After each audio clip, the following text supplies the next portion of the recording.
Hey, what's up guys? Welcome back to another video. In today's video, I'm going to be showcasing you how to turn on and off the incognito mode on your Samsung Galaxy S26 Ultra or any other Samsung or Android phone. Generally, when it comes to the incognito mode on your device, you are going to be looking at a browser.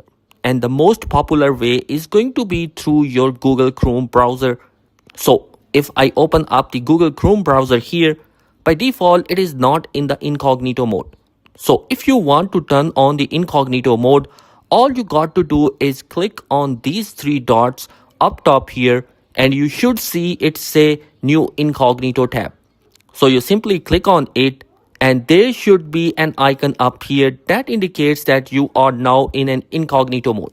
And then anything you search up here will not be saved, as you can see, to your browser history. Your cookies and site data information will be entered. Now, if you wanted to turn this off, right, just find your incognito tab and just close it out.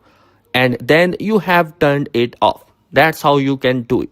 So guys, basically this is how you can turn on and off the incognito mode on your Galaxy S26 series. I hope this video will be helpful for you. Thanks for watching. Be sure to subscribe. Peace.